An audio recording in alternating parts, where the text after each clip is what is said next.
If not, we'll move on to city council comments. We'll start with Dr. Patrick. None. Okay. Ms. Balance?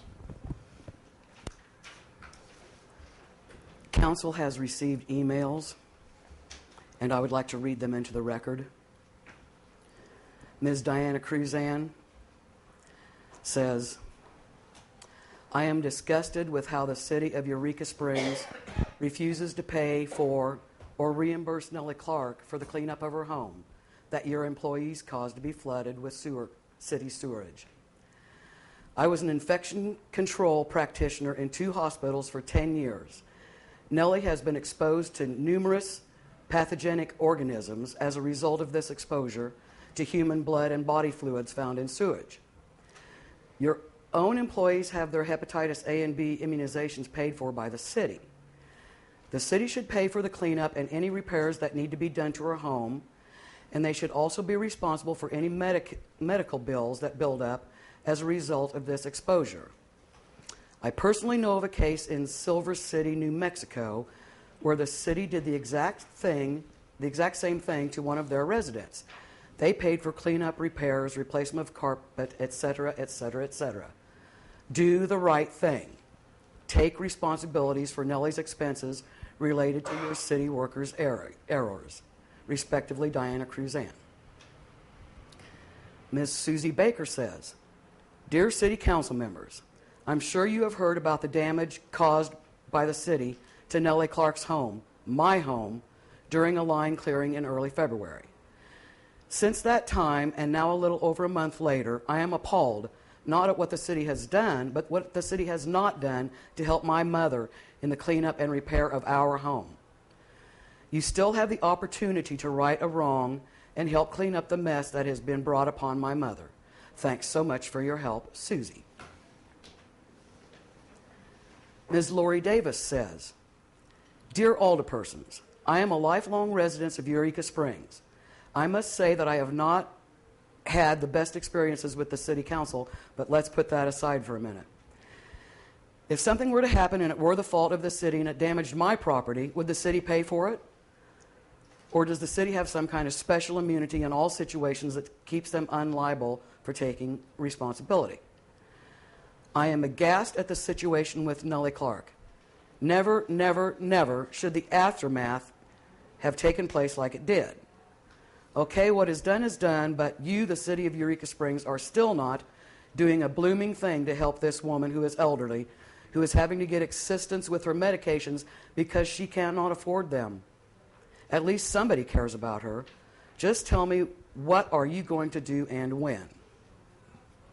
Ms. Darlene Rusk writes, This letter is to ask the city of Eureka Springs to reconsider their decision concerning Nellie Clark. Nellie is an elderly, long-term resident of Eureka Springs, and I'm outraged by the treatment she has received. It is bad enough this poor woman had to endure the disgusting mess and odor of raw sewage shooting out all over her home, but then to be told that she would have to pay for the damages is just wrong. Sincerely, Darlene Rusk. And I was asked by a resident, let me say this. I met a couple from Colorado last weekend who had been looking at homes in Eureka Springs and said that they were no longer interested in purchasing a home in Eureka Springs if this is how they treated their residents. So I've shared that, as I promised you I would. Also, I've had somebody else ask me to pass this along to the mayor and the city council. And to some of you it will mean something, and to some of you it will not. This person asked me to say, Verily I say unto you, inasmuch as ye have done unto the least of these my brethren and sisters, ye have done it also unto me. Thank you. Thank you, ma'am. Mr. DeVito? No comment. Ms. Alexander? Thank you for carrying on in my absence at the last meeting. I appreciate all the good wishes towards my mother. She's doing very well. I'm glad to see the city is moving along nicely. Thank you, ma'am. Mr. Berry? My condolences to Tim and Mary, and wish them the best. I know it's a hard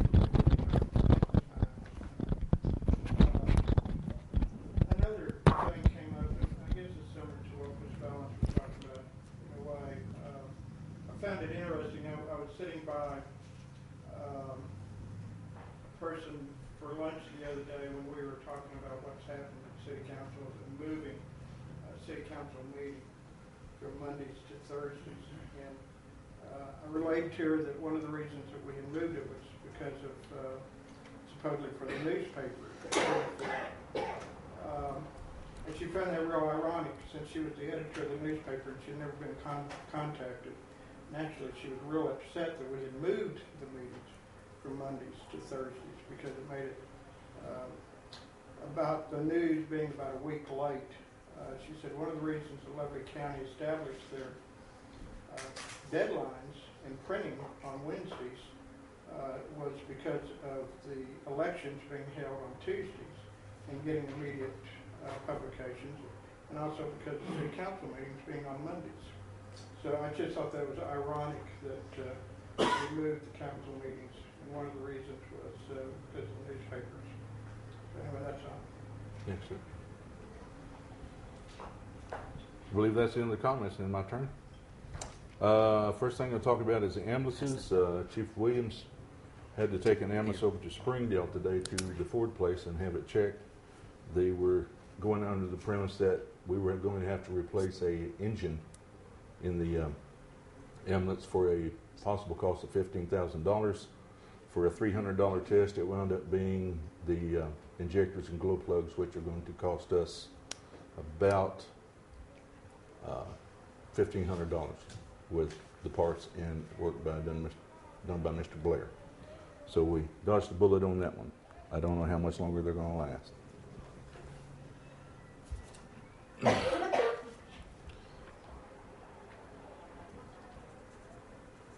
Oh, okay, yeah. Thank you very much. In regards to the other issue on the ambulances, we did get another packet of information from a company in Fort Worth called Horton Emergency Vehicles. I looked over it and I give it to Chief Williams to look at. They do not have the modular systems that the Fraser company does. They are supposedly top of the line units though, and they're comparable in cost. So he's going to look that over and give me his recommendations. And when we get those, we bring it back before the court and I guess before the council. And then let y'all look at it, and we need to do something with this thing because they're dropping like flies. Our ambulances are just taking a big dump, basically. With that, let me go ahead and read this note that Ms. Balance passed to us. We definitely want to issue our thoughts and prayers to the people in Japan and all the families of all the American citizens and the Japanese citizens and all the citizens that were affected by this. It was definitely a tragedy, and we hope that everything works out for them over there. And if you wish to make contact with them, I'm sure Red Cross, American Red Cross, and the Japanese Red Cross will probably be willing to work with you. Okay. All right. Also have a letter that I'd like to read into the record, into the public, from Mr. Charles Olson. And from Eureka Springs. It says, Mayor Morris Pate, on February the 25th, 26th, I attended the Midwest First Responder Conference conducted by the Eureka Springs Fire Department. I would like to congratulate you, Chief Williams, and the rest of the fire department for very interesting and informative presentations. I was impressed by the professionalism of the presentations and plannings that went into the conference. Continuing education is vital to every profession in our rapidly changing world. Keeping up with those changes is difficult. Your yearly conference makes it easier. The inclusion of the first fire responders as well as medical first responders made a very good variety of topics and increased conference participation.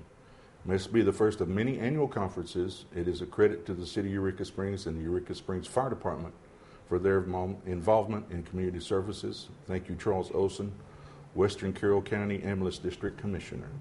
I'd say that's a very good vote of confidence by the Western Ambulance District.